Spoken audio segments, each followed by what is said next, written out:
wuxuu ahaa khudbad in uu ka jeediye ahayd wasiir dowlaha wasaaradda arrimaha dibadda golaha ammaanka ee qaramada midoobay hortooda marka la cusboonaysiinayay resolutionkii ku saabsanaa la dagaalanka burcadbadeedka oo si fiican u sharaxaya waxaan meesha kasoo bilaabeen iyo meesha hadda ay taagan yihiin iyo dowladda soomaaliyeed iyo ummadda soomaaliyeed waxa ay rabaan inay higsadaan si looga gudbo meesha hadda la taagan yahay maadaama arrinta burcadbadeedka la xiriirta la sameeyey sanadkii 2008 golaha amniga ee qaramada midoobay ay ku soo saareen resolution in la sameeyo guddi wargelin oo arrimaha la xiriira burcadbadeedka ee xeebaha Soomaaliyeed sanad walbana waxay ahayd waa la cusboonaysiinayay guddigan wuxuu shaqeynayay in ka badan muddo 10 sanadooda marka maxaa xilligan keenay inaad arrintaa ka hadashaan oo aad soo hadal qaadaan in meesha laga saaraba maadaama 3 sano hadda ugu dambeysay ayna jirin wax weyn oo xeebaha Soomaaliya ka dhacay oo arrimaha burcadbadeedka la xiriiray sanadkii ugu dambeeyayna isku dayid xataa ayna jirin ayaa waxaan istusinay inay muhiim tahay in arrintan la soo afjaro oo xooggeena iyo caqligeena iyo dadaalkeena aan isugu geyno meelaha kale oo baahida ay ka jirto meelaha kale ee ay baahida ka jirta aad doonaysaan in awoodiina iyo kuwa kale ee qaramada midoobay la isugu geeyo waa maxay annaga laba arrimood ayaan rabnaa inaan xoogga saarno oo ah si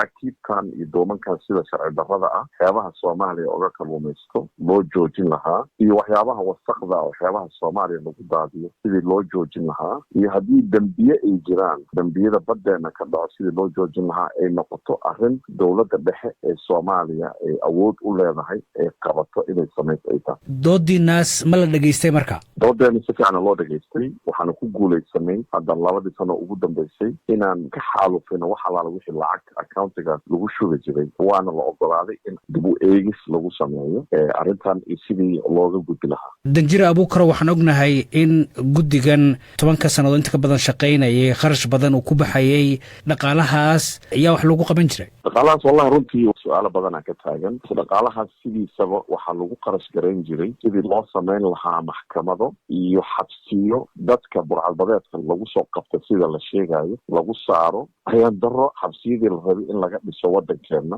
waxaa laga dhisay waddanka Seychelles iyo waddanka Kenya iyo waddanka Tanzania waxaa laga sameeyay maxkamadihii iyo xabsiyadii dadkii burcadbadeedka lagu qabto marka qaarkood xataa hadda waxaan haynaa dacwad dad Soomaali ah oo lagu soo qabto burcadbadeed oo aan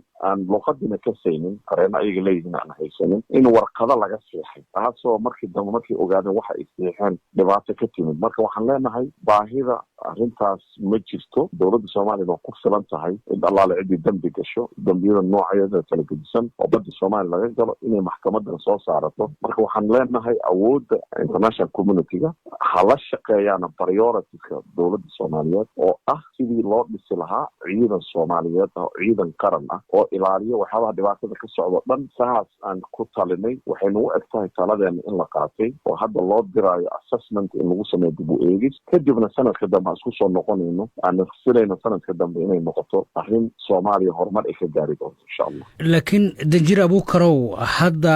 guddigaas waxaa la siiyey sharciyad muddo sanada uu ku sii shaqayn karo marka doodiinaas ah inaad guulaysateen maxay ka dhigan tahay mar haddii guddigiiba uu sii shaqaynayo guddiga wallahi ma sii shaqayn karo hadduuna helin lacagna ma jirta hadda waxaan hore kuugu sheegay waxaan ku guulaysanay accountiga trust fundkii guddiga lahaayeen 3 sano ugu dambeysaan ku guulaysanay inaan lacag lagu shubin haddana waxaa xoogga isugu geynayaan siday dib ugu soo nooleyn lahaayeen annagana taas waa hor taaganahay waxaana u sheegnay qaramada midoobay golaheeda amniga inayna dowladda Soomaaliya ka qayb galaynin shirar iyo arrimo la xiriira guddigaas iyo sida loo soo nooleyn lahaa waayo umaba jeedno waqti baahi arrintaas ka jirto waxaan baahideena ayna tahay ee priority-geena tahayna in assessment-gaasna la sameeyo lana dhegaysto dowladda Soomaaliya iyo arrimaha priorities ku ah marka ujeedka aad arrintan oo dhan ka leedihiin maxay tahay ujeedka arrintan dhan aan ka leenahay waxay tahay xeebaha Soomaaliyeed waxay ka tirsan yihiin xuduudaha dowladda Soomaaliya ee mas'uuliyaddeeda leedahay waa inaan helnaa ciidan